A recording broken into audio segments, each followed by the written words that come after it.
Now, this is, for me, a hard one to call in terms of the outcome of the game, but we can probably see some trends here coming through. Lissandra, of course, going to be banned out. Very, very strong champion right now. Twisted Fate taking out Charu.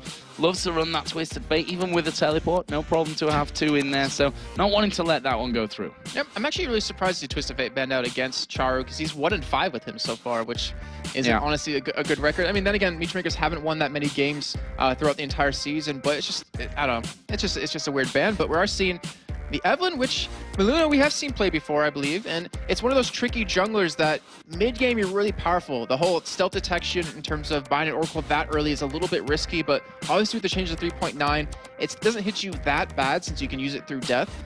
And then the Elise, take away from Kuban, why not?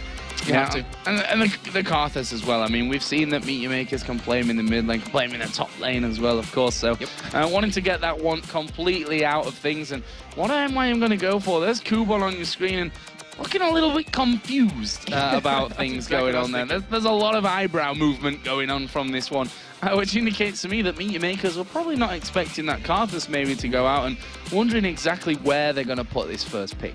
Hey, look back to his Karthus against Ultra versus Kerp in the top lane. Like, he got double buffs off of RNA right off the bat, but that one little misstep gave Kerp the double buffs, gave him the strength to pretty much fight him, and it looks like they still not even sure exactly what they want to go. They're still kind of arguing. They really want to win this game, and looks like they will go for Jarvan, which that's not really a champion that Makati plays, but we think back to when he first started, Shed Nautilus, and now, as you saw yesterday, he played Lee Sin, so it looks like he started to change up his jungler champion pool a little bit. Yeah, started to go in there, you know, those more fighty junglers rather than going for the pure utility, really, that he was playing a lot of the time. So, I think and Ninjas in Pyjamas now got 2 picks. Are they going to be thinking about AD carries? Of course, Freeze himself doing incredibly well up until now that he's recovered from his sunburn that he had over in Tenerife. But looks like they're going to lock in the Thresh for Deficio, who's done really well in the past with that. And also the Rise coming in for MYM. Of course, that's the champion we saw him running yesterday. Yeah, it's really weird because when we heard him in the interview and when we talked to him, he likes, you know, Rengar, likes Evelynn, like the stealthy champions, like to be really aggressive. Rise isn't necessarily that kind of champion in the beginning until you get tanky enough to really handle the damage that comes right back at you. But, I mean, he didn't do terrible on Rise. He did lose to Wicked in terms of farm earlier on, but we can pretty much say that was just due to nerfs. But yeah, the Thresh for Deficio, 5 for 6 with him. Very strong champion for him. But we're going to see how it's going to work out, because right now they have 2 champions with some really good CC. You know, you have the Rune Prison and then the hook coming out of Thresh. So you have potential to burst someone down. I want to see what they're going to follow that up with Bjergsen. Well, looks like we could be seeing a Fiddlesticks in there with Caitlyn. Well, indeed. So that's what Meteormakers going in for here. And already you see a bit of a pattern there for when it comes to team fighting stages on Meteormakers' side, with Fiddlesticks and Jarvan 2 very much go in there and get the job done champions. I'm actually... Okay, so I'm slightly confused by the Fiddlesticks pick. Because, I mean, Rise is like a bane to any AD carry, because when you auto-attack him, you're pretty much in his range for spells. Caitlyn is one of those few champions that actually extends the range, so you have the ability to attack without being harassed, but to pair it with the Fiddlesticks, so in lane, it doesn't really work that well. Like, a Fiddlesticks Varus would be really nice, because you can lock them down, follow up with the Fiddlesticks ultimate, CC'd forever, you're going to get a kill. But I don't want to say that'll ever be mid lane, that Caitlyn. I was thinking potentially it could be, because right now Charu, he's not sitting on teleport, which, that's scary. I mean, he's changing things up if he doesn't run teleport. Flash Ghost. Almost as much range as a teleport if you do it right. Not quite. But we are going to possibly be seeing Aatrox and Draven coming out here. So this is the first time that we're going to be seeing Draven here in Europe. Post 3.9, of course, had the changes to its passive. Aatrox as well being coming in. We'll see whether that ends up being in the jungle or even in the top lane, which is where we've seen Darian running. But in the games where it wasn't Darian with Aatrox, it was Aatrox jungle. Yeah, so I want to touch on the Draven. So in 3.9, his bleed was taken away off of his Q, well, and a crit. And also his passive was changed around a little bit, which is part of the whole bleed effect. So he gets extra gold when he kills a minion. It stacks up until you kill a champion, then you get that extra gold. But the thing is, we've talked to, or you've heard North America and their opinions on it, saying he's weak now without that bleed. But in Europe, we've heard a couple of people saying that it makes him stronger. The fact that you don't have that bleed means, which means you can harass under tower a lot more. And if you get a kill in lane, you snowball really hard because of that extra gold you get. Well, we'll see that in action here for the first time in 3.9 here in Europe. See how Freeze does with him. A very aggressive AD carry player. Anyway, as on the other side right now, Meteormakers sat with Ari and a Shen. A Shen going through to the 9th pick of the game. And a Shen going through when there's already a Jarvan locked in. So we know Makati as a jungle Shen player, but I would have to say he's going to actually be playing Jarvan here. We're going to see Kumon on Shen in that top lane. And that is a very, very interesting lineup. You have a lot of burst potential coming out of Char. We know how good he is on Ahri. And of course, Fiddlesticks, that CC you have is just... I can't think of a word for it properly. It's just a nuisance for if you're on the enemy team. It's amazing to have if you're on his team. But we're going to see how it's going to work out because the one thing that shuts Aatrox down really well is just CC. Yeah. So what's Bjergsen going to have is the real question here, I guess. Thinking that MYM is going to be taking that rise in the top lane. And there's a Gragas, champion that we're not used to seeing a whole lot of. We might see him 2 games in a row, not 2 games in a row, but 2 games in 1 day here. And he will be locked in. I'm not 100% sure if that will be middle, though, for Bjergsen. But just looking as their whole comp goes, if you get a pull onto someone and the rest of the team is behind him, just use the barrel between them. You split them up completely with a Draven, with an Aatrox, with a Ryze. You can burst them down completely. If you just land a Rune Prison on someone, knock everyone else away, like you have the potential to burst someone down quickly. And if they Rune Prison Ahri, Char is going to have a really tough time dealing with the damage that will come out against them because Ryze is really good counter to her. It stops that mobility that she has. It makes her so powerful. So here we go then, and really interested to see how Freeze goes about this whole Draven. As he said, first time that we're going to be seeing with that change passive. League of Draven now his new passive name, which is for me a fantastic nod to just Draven as a whole, because he is so damn cool. So we'll see how that one all works out for them. As I said, Deficio and Thresh, and that's the thing about you know, if it's Thresh for the hook and Flay and the time that gives Draven, or even the Nami that Deficio likes to play as well to bubble up and allow that free damage to come in, then it's always dangerous for that Draven with or without the bleed, in my opinion. Yeah, it is, and we're going to see how they're going to play it, though. I agree with you on this. I'm 100% curious to see how they're actually going to pull this one off, what they decide to really do here. But the Gragas, like that, it's still confusing me a little bit. I mean, it's not a bad champion, and if you build it like a certain way, you have the damage or the potential to burst someone down from 100 to 0. Not to mention, you do have a nice range ultimate to use against Fiddlesticks to stop him from ulting in if you can spot him before that happens. So we can see that players loading into this one, our final game of week 7 here from Cologne. MYM on your screens, the new guy for for NiP. That would be a real turnaround in the course of 1 day if he'd managed to get himself onto the MYM team by now. Well, that is Meet Your Makers, a team at the bottom of the league, and a win here in the final game of week 7 would go a long way to giving them some confidence back, I think, Jason. Some much needed confidence too. I mean, they could really use it at this point to really kind of fight for the top of the tables. And let's take a look at Freeze's runes. He's running 19 flat on Repent, so it's a little bit similar to what he normally or would run on Draven. Just stack that armor pen because then you do so much damage to that person. And right now, they're kind of poisoned to go for red here, and Defiso's just going to ward up to see any invade coming at him right now. And God, taking that flag toss is going to be able to spot NiP, going to be able to stop it, but I think they're going to still commit for this invade. Well, the ward was put down on the top side by Deficio there just to make sure that they've got vision of MYM if they decide to try and turn the tables and go for that red buff. Livic himself had warded down in the bottom of the tri-bush. They've not got one on the top side, though, and Livic's the only man with wards at this point for MYM. So unless he comes down and wards there, there's going to be no vision except this lone Jarvan in there who actually gets away, but there is the body slam through the wall. They're going in towards Makata now, but are they going to be able to have the range to keep this one going? They can't get in there, and they decide to actually ward and move off. They could have. They just didn't know where the rest of Mutual Makers were, because Bjergsen, his body slam is off cooldown in 1 second right after he used it there, and would have been able to slow, would have let the rest of his team catch up, and that would have been a kill. But playing it safe, they don't want to give up any kills early on. I mean, this is a big game for them. If they win this one, it'll help, you know, bring them together as a team, since they obviously have that new top laner, and help get them one step closer to the top of the table.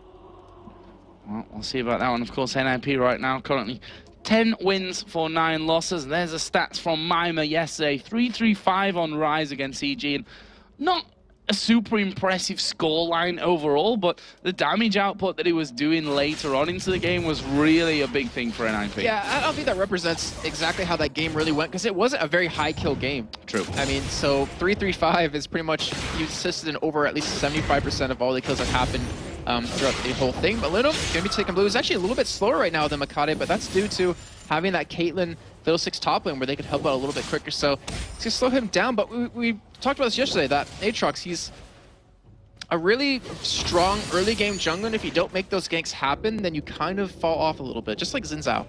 So let's talk about the lanes here then as they start to shape up. We're going to see the duo in that top lane, and of course it's going to be Fiddle and Caitlyn versus Draven and the Thresh. So talk us through that one here, Jason. I mean, what's your opinions on how that one's going to go down?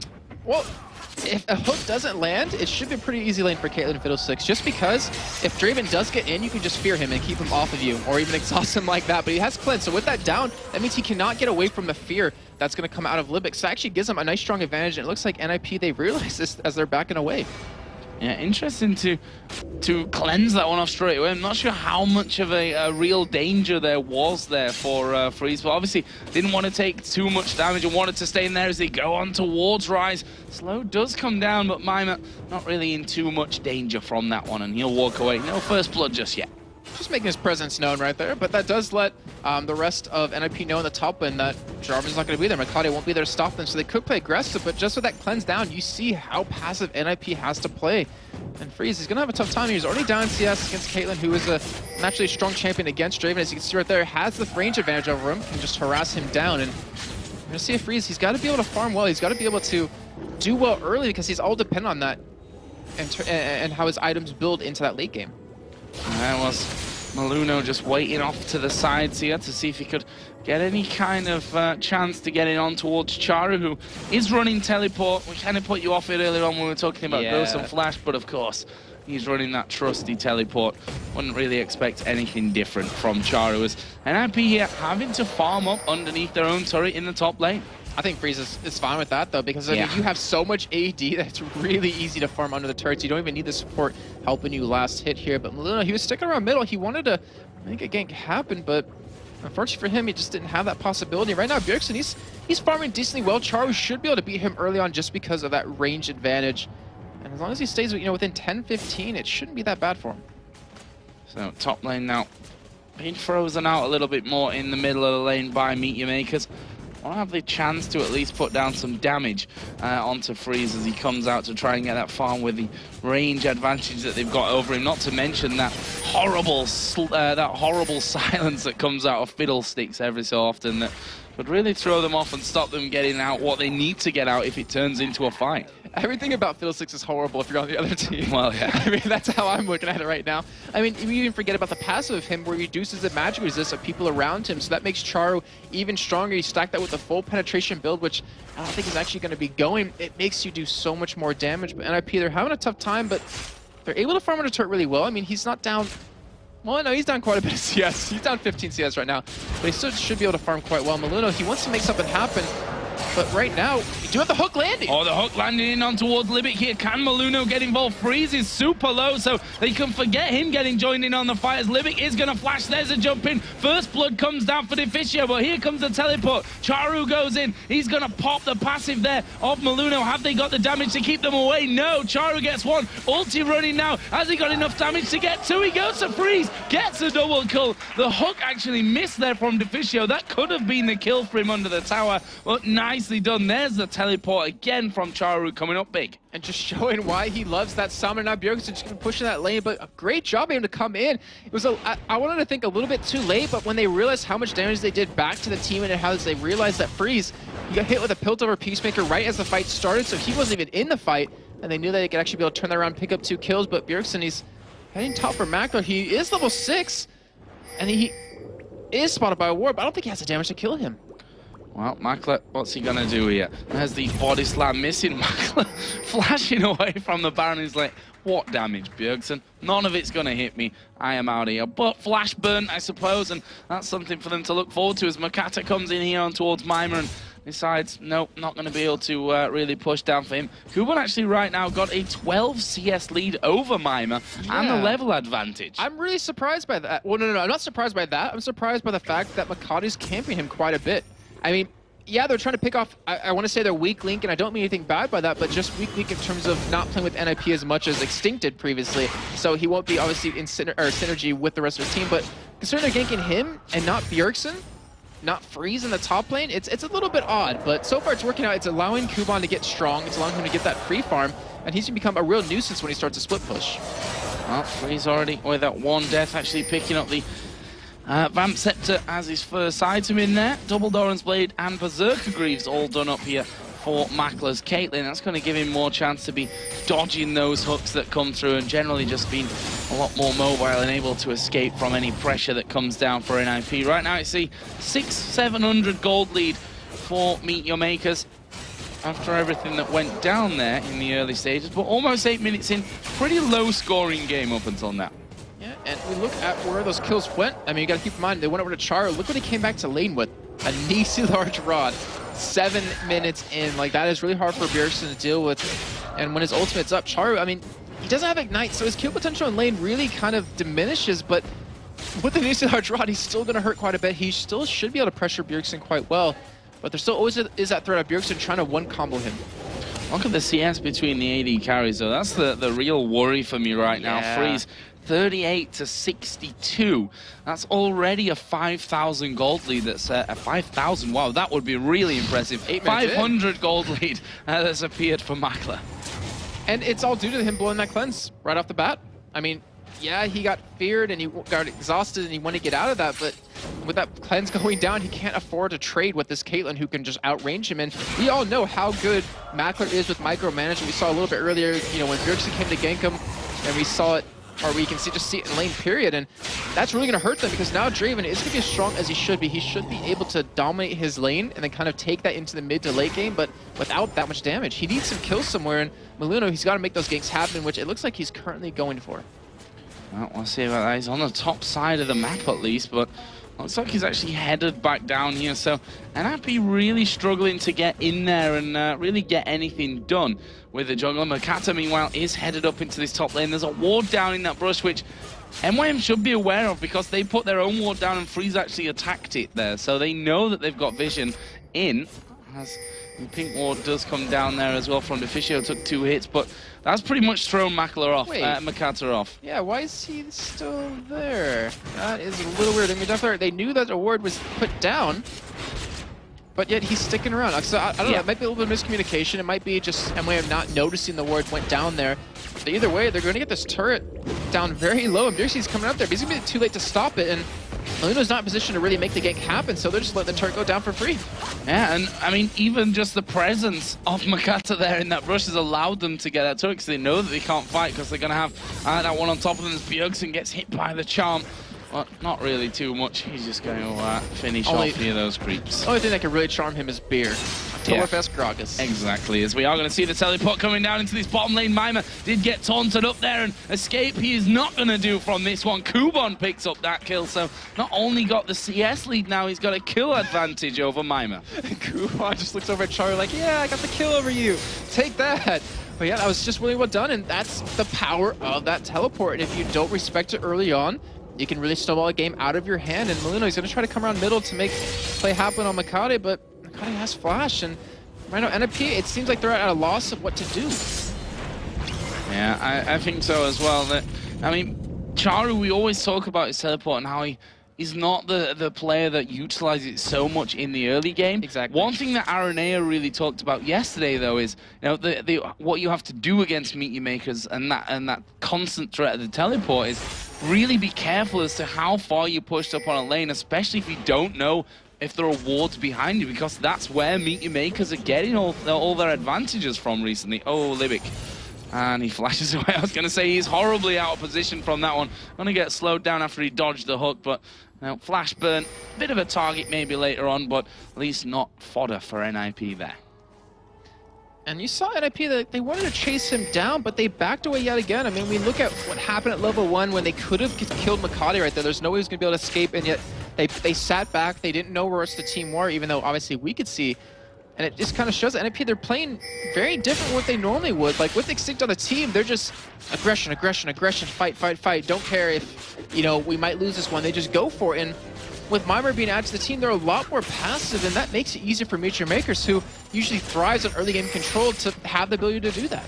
I think a lot of the problem as well is that, you know, Rise takes a longer time to get going than a lot of the champions that we saw Extinct lane in that top lane as well. You know, the likes of Kennen, who once you hit 6, you can really start to get involved in things and that. But, you know, Tia and the Catalyst right now is what MYM's got behind on CS, behind in the kills, and is not offering too much to the fights right now in terms, certainly, of his damage. So we'll have to see how that really goes for him as the game progresses. I think the thing is the keyword yet. I mean, because obviously he scales up quite a bit, and Bjergsen, I mean, I'm just trying to like make sure everyone understands this, that if you get a Rune Prison on someone, like a flash Rune Prison, and Rise gets a full combo off, Gragas ults him, and even maybe Draven's ultimate comes across somehow, like that target's gonna die if they don't have a Zhonya's, no matter who it is. So there's always potential for that to happen, and if they're able to pick someone off like that right off the bat, if it's a high priority target like Charu or Mackler, then they have a very easy fight ahead of them. Oh, there was a hook going through, not quite connecting though, onto the fiddlesticks of Libic. And we see that Makato is actually waiting here off to the side by this blue buff. They've got complete vision of it as he goes in there. Did he get it? No, he didn't. Maluno had to smite it down, but they are pushing in. Libic already got his ultimate running from this one as a flash from Bjergsen comes away, and they decide to back off from that. There is a hook landing onto Charu. Ultimate comes out of Bjergsen, but honestly not doing really the damage that they'd have wanted. And with Dragon now going to be in play, MYM going to go for it. Yeah, and with that Gragas Sprout coming down, like that is a big ultimate that they're going to need in these fights. Not to mention he's very low, but NiP, they're actually coming over to Dragon to try to stop it, and this could be a very bad move for him. This could be a huge mistake. Oh, Dragon coming in there, going to be picked up. Maluno going to dive into the top of him. He gets charmed up, tries to pull himself out there with the Lantern Freeze. He's going to take a lot of damage in the back. Deficio going low. Maluno comes back in. He will fall. Freeze is still doing damage to them there. And, well, they are going to force them away, and I think Meet Your Makers would have been looking a little bit more for that one. Straven does throw the axes out there to try and get a nice slow from Mackler on towards Mima, and they back away with, you know, a kill and a Dragon. That's fine from Meet Your Makers' perspective. I think NiP got very lucky right there. It could have gone so much worse than they could have lost a lot more targets, but luckily for them, MYM just kind of wanted to force or focus on that Dragon instead of really fighting here. But yeah, Dragon, the kill gives them a little bit of extra gold. They're up 2 turrets to 0 right now. They have a nice 4,000 gold lead. Everyone on their team is getting fed, at least the right targets. And Charu, who has that DFG, actually has a Negatron cloak following it up. So now, you know, Mimer and Bjergsen won't be able to kill him. Like, there's no burst potential right now happening out of NiP just yet. So let's have a look at the overall picture. It's 4,000 gold. That's we're 14 minutes in. Considering the fairly slow start, I think we can safely say that we had to this one. Meet Your Makers have done a real good job of starting to build this one out. 1,400 gold lead is what Charu currently has over Bjergsen in the mid lane. If you look at Caitlyn versus Draven, 4,000, let's call it 5,000 gold to 3,600. Masses of CS difference there. 2 assists on Mackler as well. And that is actually a really key point, because once he gets whatever item he wants to go for, it looks like he will go for Infinity Edge first. Like, that is a giant power spike that NiP can't handle, because where's their tankiness coming from? And right now, it's no one. I mean, it's just Maluno, who isn't built tanky yet at all. I mean, you have Mimer, who will get tanky, but he needs to finish off a couple items before he does that, not to mention he's already behind in CS and in kills, or in deaths. And then Freeze, who he needed that Bloodthirster before he got out of laning phase, and now he doesn't have it, and they're in this mid-game part where Meet Your Makers, they have the ability to siege these turrets down very easily. And there's the backup called from NiP. They've decided to give that turret up completely. Bjergsen nowhere near it. And MYM will say, well, thank you very much. Outer middle turret, you're not even going to fight for it.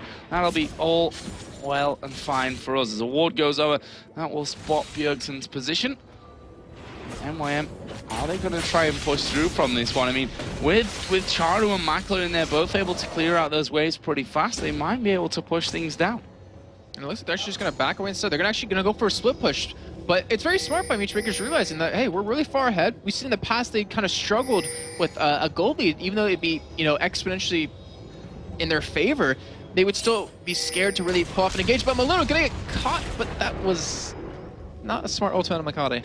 No. Kind of obvious for me of Aatrox was going to be able to jump away from that one as they go in on towards Mima. Ace in the hole comes through as well. Can he escape from that one? Just about. And that was just the last charge there from Charu's ulti that connected to him. Didn't quite have the damage to get the finishing touches off, but they may have done enough with that to get themselves another turret here. And look where Kuban is. Split pushing away because he's Shen, he's strong. He doesn't have his Sunfire Cape done just yet, but he has the ability to do this. And if MYM wants to, they can do that Libic ultimate over the wall and have Kuban come in with his Stand United. But in the meantime, they're just going to back away and go and spend a little bit of gold right now, as the Infinity Edge should be done very soon for Mackler.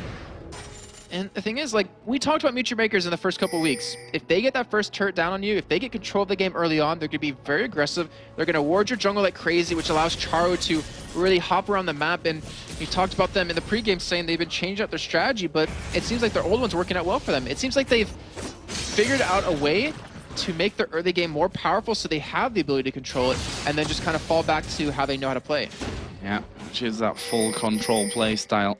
We see their Bloodthirster now finished up by Freeze. Abyssal Scepter coming in as well for Bjergsen. The Rod of Ages is done for Mimer's Rise. So that gives them a lot more power coming through from this one. But Meteor Makers won't be far behind them finishing off some more items. Yeah, you give them like 1 or 2 minutes longer. You're going to have the Abyssal done. You're going to have the IE done. You're going to have a Sunfire Cape hopefully done for Kuban. Actually, yeah, it would be done very soon because he's just been pushing away, farming up quite a bit. The thing is, like, with how far Freeze is behind, Kuban only has to worry about the AP damage coming out of Mimir and Bjergsen. Like, he's not going to take any damage for Freeze with that Sunfire Cape, so that's why he's rushing that Runic Bulwark. He wants that extra magic resist. He wants to be able to give that to the rest of his team, because Charu with an Abyssal and a Runic Bulwark is going to be so hard to kill for NiP. Oh, we see them here coming in towards that blue buff. The small blizzards taken away there by Makler. Say thank you very much, and NiP a little bit wary here of actually sticking around to finish off that blue buff. In the meantime, Kuban is just pushing in this top lane. NiP, they're going to have to react at some point. And they're not even taking their own blue right now. I mean, just the 3 members of Meteor Makers are holding them off. Well, the 4 just Char's around the corner, but they're going to take it. But at what cost? Are they really going to afford to, or can they really afford to lose a top inner turret for a blue buff? And it gets stolen away. Yeah, they've lost it as well. That is just the most horrible thing that could have happened for NiP here. They're going to lose that inner turret at the top. They look like they want to fight as Maluno gets charmed into that one. He tries to get away, does get away. There's a massive Cataclysm coming out from Akata, and here comes the fight. Bjergsen right at the front, exhausted. He's somehow still alive from this one. Deficio finished off, and MYM can chase through for this one now. Ace in the hole going to hit Mima. He is going to be a dead man. Maluno is very, very low. Already had his passive pop, and that will be 3 kills. An inner turret in the top lane as well. And that was just that Cataclysm. Wow, that was ridiculous coming out of Makata right there, knocking up 5 members, pulled them all together, and then Kuban coming in with that Stand United. He did get the turret top lane too, yep. And now they're gonna go Dragon, so they're up 7-1 in kills. They're up 4-0 in turrets. They're up almost 10,000 gold, but this Dragon, they're pretty much gonna be there 20 minutes in. Yeah, this is the perfect start for Meteor Makers. And we see that really close. 9,000 gold is basically what they've got right now in terms of a lead. And those items we were talking about earlier, all going to get start to finish off. Infinity Edge coming out for Caitlyn. See Boots of Mobility coming through there for Thresh. The Abyssal Scepter done for Charu's Ari. And, well, overall, that's a big spike of damage and power here for Meteor Makers when it comes to the next ones. And you have to wonder there for NiP, the decision-making involved in that one. I mean, they let the inner turret go in the top lane at the cost of we're securing the blue buff here. Then they lost the blue buff, which is just everything going wrong, and then they lose 3 kills after it as well. I mean, that was just horribly calculated. I couldn't have said it better myself. I completely agree, Joe, and I know they're looking back at it like, wow, that was a stupid move, but I don't know. We talked about in the pregame saying against Evil Geniuses, they were ballsy and went, hey, let's just rush that Baron, because we saw, you know, Shaker backing away, and they kind of went for something similar, but it wasn't the same circumstances. It didn't obviously work out the same way, and now with like all those items coming in with the Sunfire Cape done on Kuban, who is going to stop him from split pushing? And the only person is really Mimir right now, and he can't stop him from teleporting away. Yeah, Double Age is coming out now as well for Meteor Makers. See how their ability to close this one out is, because they are in the driving seat. They are in a position to, you know, make those steps towards finishing off the game right now. But I've seen so many teams struggle with this in the past. We've seen them versus Lemon Dogs actually struggle quite heavily with this when they had a 20,000 gold lead. I don't remember how late into the game it was, but it wasn't that late, and they still struggled because they had Charo and Twisted Fate, who just got caught one too many times, and it really forced them to just back off. And right now, I mean, they have almost that 10,000 gold lead. They have a lot of kills on a Charo, so if he gets caught and killed, that's a lot of their damage gone.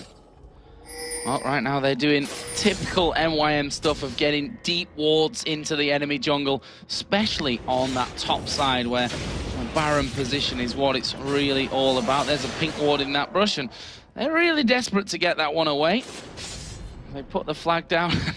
It's like, come on, we can get this one. We're going to get this one, Libic. Let's do it.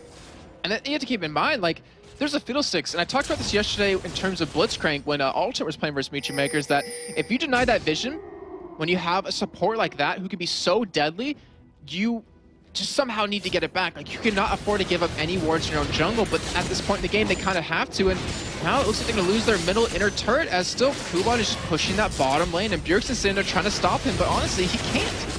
No, not really a lot he can do about that one. You see the silence just stripping through the NiP team.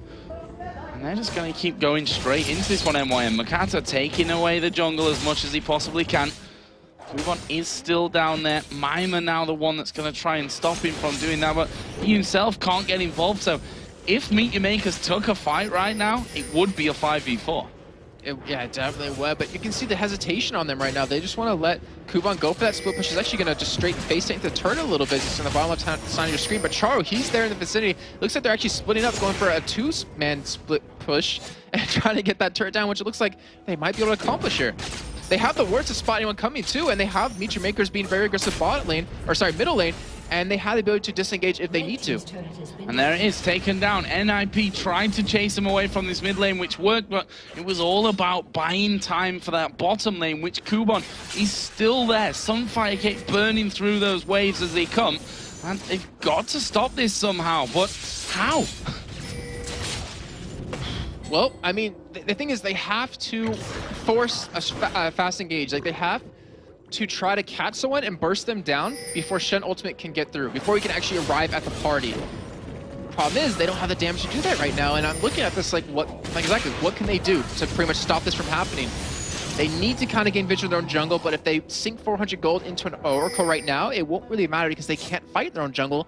So the vision they just spent, or the vision they tried to get, and the money they spent trying to get it, is just all wasted. So right now, it's about getting your carries fed, trying to feed that farm over to them, make sure they get it in every lane possible, and then hope that you have the damage soon to be able to take them on. Yeah, soon being a pretty key word, I think, in this equation. We see MYM again going back and buying up whatever they can to basically go back out there and do the whole rinse and repeat of this split push strategy that they're going for here with Kuban. It's currently 2-0-3 now as well, almost at 200 CS, so he's right up there with that of Charu and Bjergsen. I really want to praise Kuban, actually, because we talked about towards the beginning of the split when he was only playing Elise, and we're saying, you know, if he doesn't get Elise, is he going to play well? And for the first week or two, he didn't, but he's been playing really well on these different champions he's being forced to pick up, like his Shen. Done a very good job with these. He's played a lot of other champions in the past, including the Sandra, which he didn't do too bad at, and he's been adapting really well to how teams are countering him.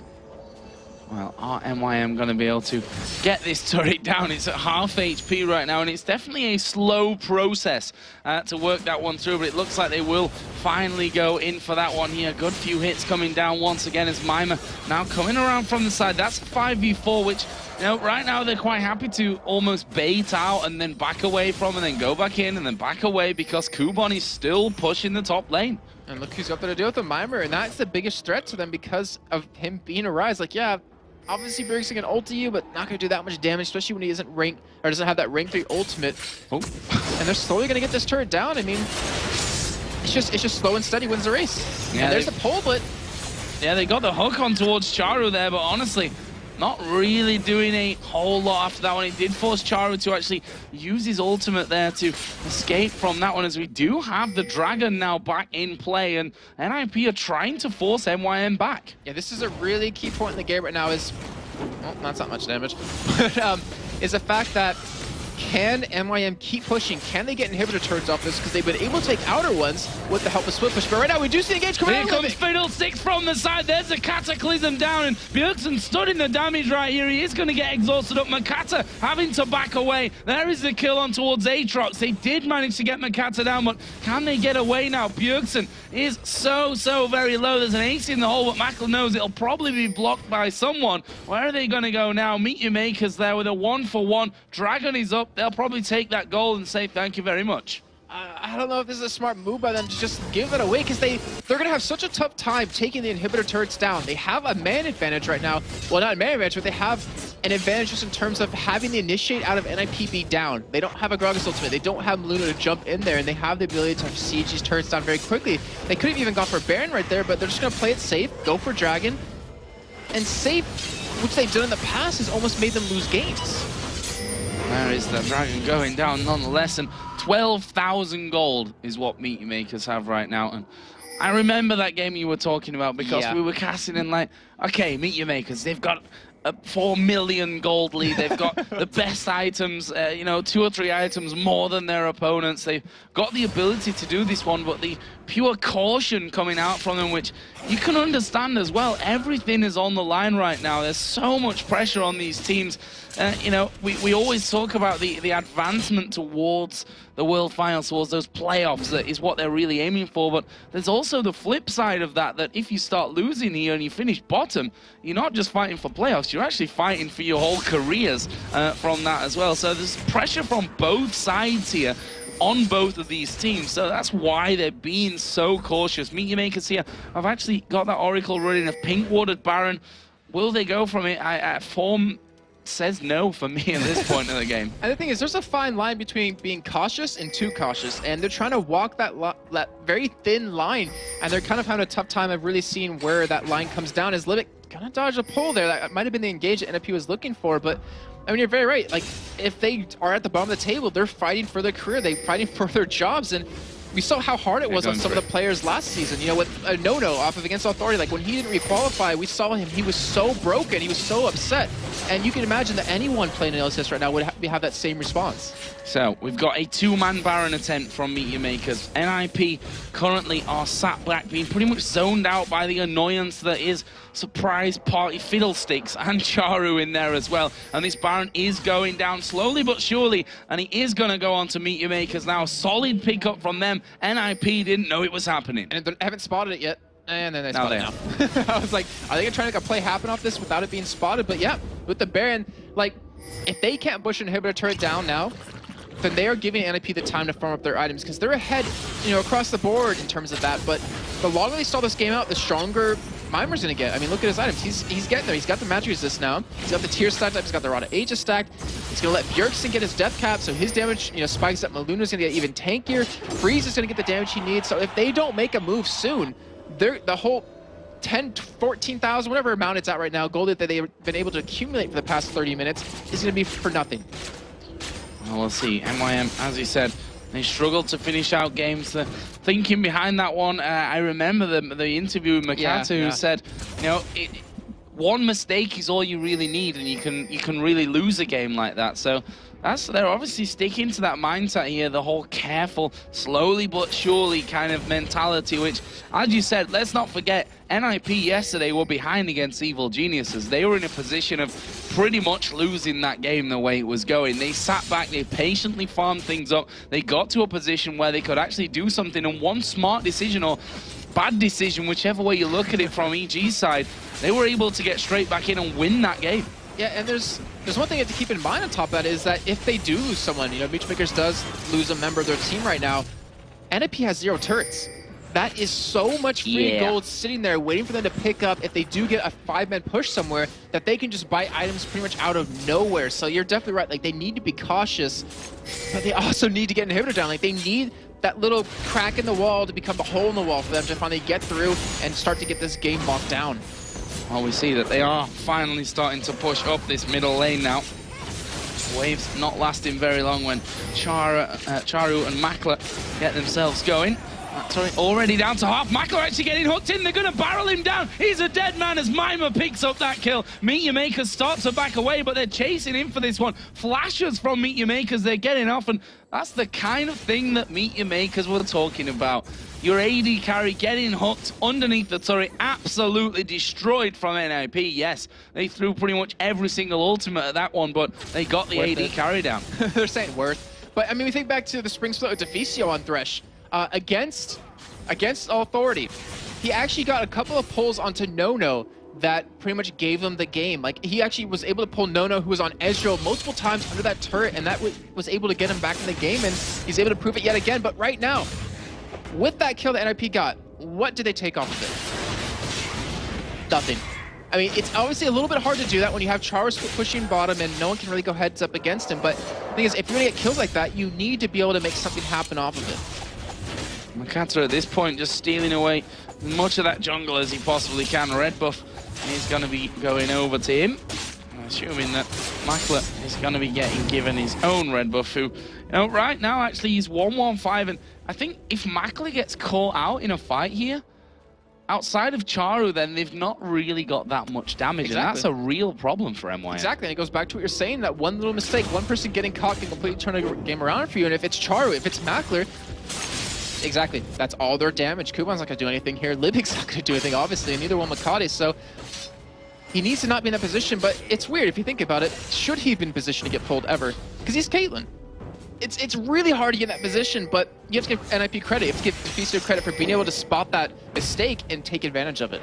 Charu just got hooked there as MYM now going for another push on this middle turret. They've had a bad experience there once before.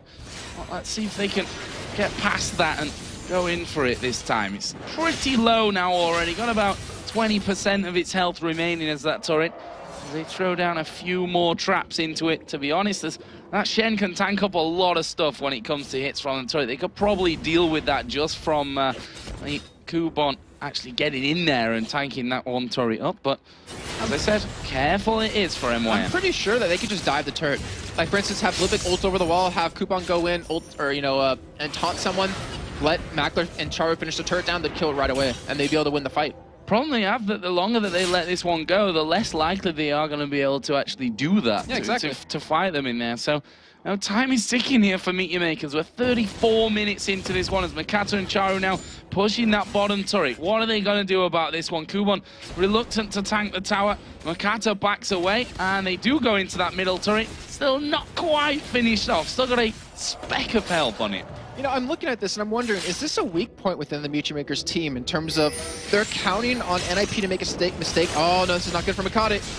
Well, actually, did manage to get off towards his flag there. It was a little bit of a jerky move over there because of all the CC coming out onto him, but surviving with his life. And Meteor Makers, I think one thing's for sure, it's not going to be just one Baron this game. Oh, definitely. I was doing Charu actually going and trying to get some damage, just trying to push them away from this turret because it's so low. And I was trying to say, oh, they do get the turret and they're going to engage. Yeah, Kuban going in for this one. Charu at the back. There's a lot of damage coming around as Libic going to get hooked in, but there's the Cataclysm coming down. Kuban going to use Stan United. They do manage to proc Maluno's passive here as they go right on top of him. He tries and successfully jumps away for a while before Makler actually comes in, and this opens the floodgates now for Meteor Makers. It's 5 versus 2. Can they finish it off right here? No, Joe. They're going to go back and go for Baron. Oh, Makler actually, I don't think he can dual freeze right now. But anyways, so I was trying to say is that Meteor Makers, they're in the winning position right now. Like, they have the gold lead, they have the items, everything. But they're counting on NiP to still make another mistake for them to finish the game, when it should be the other way around. It should be NiP counting on Meteor Makers to make a mistake for them to get back in the game or to be able to get some sort of advantage. And it's not necessarily exactly what you need, but still, either way, Meteor Makers are able to get an inhibitor off of it, and they do have this nice advantage where Baron will be up in 30 seconds. They have Superman's pushing middle, and we have a giant gold lead between the AD carries. Not just even. Look at the mid laners there as well. There's a 4,000 gold lead between them. There's 3,000 between the between Ryze and Shen.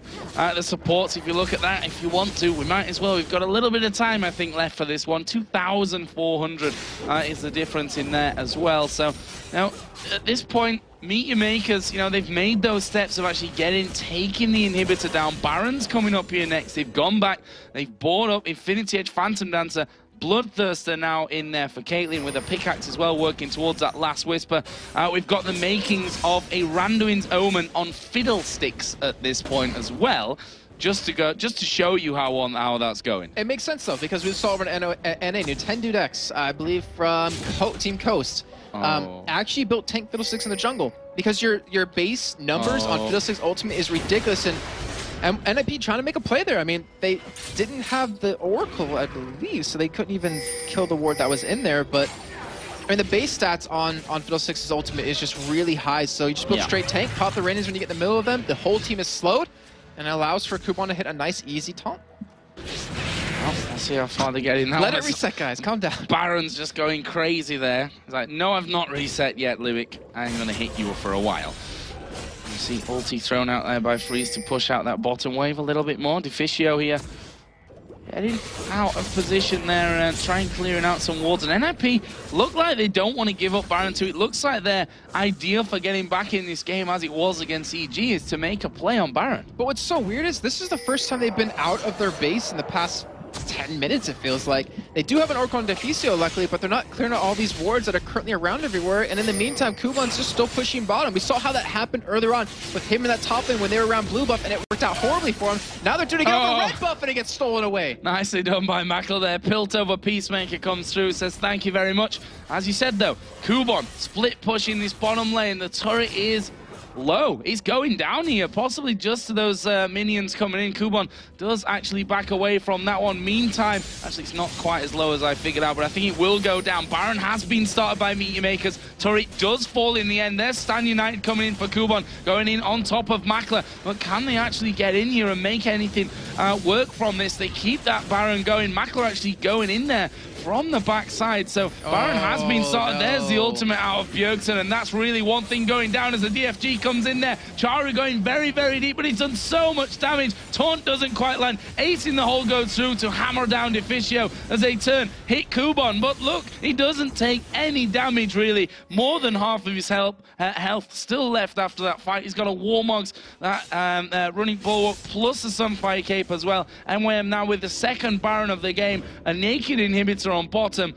It's their game right now to finish. And I think they're going to be able to do it on this next one. NiP, I mean, you heard Demon say it earlier. The chances of coming back from 2 inhibitors being down is so ridiculously low. It's so hard to do. And NiP, they need to fight on this, but they can't fight against a Baron at Meteor Makers who are still being very hesitant for some reason. They have Baron. They have an 18,000 gold lead, and yet they're not committing to this. Well, slow but sure, Jason. We've learned this about Meteor Makers by now. Not quite fast enough, I think. As the inhibitor down to half HP, or just a little bit less at this point. The barrel's only going to explode in a certain range. That's never going to change, guys. You can still dodge it, but no. All that wasted beer, though. So all that wasted beer, bad times. Now we see the charm landing onto Maluno. He's going to get his passive pop, but are they going to stick around to try and kill him off afterwards? The answer is no. I really wish I could say what's going through MYM's head. I mean, obviously it's about what Makade said in that interview. I mean, they don't want to get caught. They don't want to lose this game with what's at stake. They get the second inhibitor down. They're going to go for a third one right now. And honestly, they could probably face tank it. They could probably engage right now if they wanted. But they don't want to. That seems to be the key point. There's the knockup. This surely is going to be the fight. Cataclysm gets 3 men. They flash away from it. It's Charu takes a lot of damage, but Mimer is going to fall down. It's now a 5 versus 4, a 1 minute spawn time for Mimer as the second, or the first inhibitor really that they took down goes down again. And now 5 versus 4 to win the game for Meteor Makers. Those Nexus turrets going down very, very quickly. The first one will fall. They've got super minions in there as well. Now it's just the Nexus. Hit the Nexus, Meteor Makers. They're going to go in for it. Fiddlesticks running his ultimate, and Meteor Makers are finally going to take down Ninjas in Pyjamas. A much deserved and a well thought out victory there for Meteor Makers. It took them a while, as we said, but that theory that they had before of not making any silly mistakes, don't risk it, pick up the safe win. That's exactly what they've done. It took them a while, but they still got to that end goal. They still got to that finish line of picking up that win, the much needed win, just like you're saying. Trying to keep themselves off the bottom of the tables. I believe it actually ties them up with SK now at the bottom. And honestly, I mean, it's not the way you ideally want to win a game. But if you can win the game doing that, you'll take it. I mean, look back at Evil Geniuses when they used to farm till that very late game, getting so much gold accrued throughout, and then finally pushing it home just by the book. Yeah, and at the end of that one, Charu went in 6-0-5, and again, that teleport really helping to start things off for him. I mean, we saw him twice getting involved, twice they picked up kills through that, and that really was the start. He had a DFG very early on, went into the Abyssal Scepter after that, and well, just kept going through. I'm trying to think, did he even use it after those 2 games? I don't believe so. Yeah, I'm thinking, I'm like, I don't remember if he did or not. But in the end, it still worked out for him. And you look across the board on the items, because we can still see it here. I mean, Freeze, he was stuck at that Bloodthirster Last Whisper for at least 20 minutes. Yeah. I mean, he built a Zeal and a pickaxe. He wasn't able to finally get the next item up he needed. I mean, they had 3 high priority targets that all do that farm funnel too, and they were always all grouped up together at one place. So getting that farm was really hard for them to do. I mean, MYM's items didn't change. I mean, he got an Archangel staff. That's about it. Nothing else was built up. No armor against a Makler who was really strong. No more magic resist against Charu. It was just, it's really unfortunate for NiP, but still, games like that, when you have a new person on the team, it really shows you where your flaws are and what you need to fix. And I think that NiP can be pretty happy with how this weekend's gone. I know that sounds almost wrong to say after you lose a game in that fashion, but the fact is that they've got a new player in the team, and MYM, we talked about the depth of the champion pool. We've obviously not seen that up until now. We've seen him play Rise twice. The first game was shaky for a lot of it, but they made the right decision to actually be able to turn that game and get the victory over EG. This time around, MYM did it the real safe way. I mean, we can be honest here, it's not the most entertaining League of Legends to watch, but it's not about entertainment at this stage of the league. It's about getting the win. It's about getting to the playoffs. It's about getting to the World Finals at the Staples Center in front of thousands of people, millions of people watching. I mean, if you can win a game like that against, you know, CJ Frost, or CJ Intus Frost, I mean, you'll take that any day. Well, might be a little bit of a way to go with that one. MYM's still tied, of course, at the bottom of the table right now with SK Gaming, who went down to Evil Geniuses a little bit earlier on. So, there's still a lot of work to be done, but they're by no means too far away. I mean, they're just 1 win behind NiP, for example. They're 2 wins away from some of the teams towards the top and 3 wins away from the actual top of the table. So it's still very, very possible. We've obviously got another week, and then the final week, week 9, is going to be a super week where each team's going to be playing 5 games. Now, if you look at the table now, that last week's going to change everything. Could change everything. I mean, look back towards Tenerife. Obviously, we don't have that 3-way tie for first place, but still, every team's within 3 games of each other of getting from last to first, or flip side, first to last. Well, we're going to head over to Shox, who's waiting with an interview with Makata from Meet Your Makers. Thank you very much, Joe. Makata, congratulations. Great victory against NiP here. What was your biggest fear going into this game? We know that Draven can be really destructive in his early levels, but you were able to keep him in check. How did you do that? Well, we did our lane phase quite well. We're not used to win early game stages lately, so it was kind of surprising to us that everything went fine and without big mistakes, without huge mistakes. I think that NiP players got caught off guard and they forgot about Charu's TP, I guess, and they got baited at the top lane. It was actually bottom lane, but at the top lane, so they got caught there, and from that point, I think not much they could do about that. Yeah, Taro carried again, which is, again, this thing we always have with Meet Your Makers. It's a great thing to have, but isn't it a great danger, too, that he has to carry in order for you guys to win the game a lot of times? Well, basically, whole Europe is a lot about mid laners, actually, every single team. And in LCS got great mid laners. But yeah, obviously Charu is our strongest, very strong point, and he has to carry a lot. And that's why lately we're trying something new. We're trying to practice different strats, focus on, for example, more of AD carry and stuff. But yeah, it's not easy. We saw EG trying to change their playstyle for a year or something like that, and it's not always easy. So we got to keep trying and focusing, developing new strategies, but on the other hand, not forgetting about the current one. Yeah, because yesterday you tried something new, didn't turn out that well. So how are you heading into these next couple of weeks that are so crucial for your team? Well, right now, right after this LCS play week, we're heading all to Warsaw, then travel to Lublin, to my home city, and we'll bootcamp there until the end of LCS. So I think we'll get some extra time to work as a team, to analyze, to practice, and I'm pretty sure it will pay off. All right, thank you very much and good luck with that. Thank you. Now time to check in with Joe.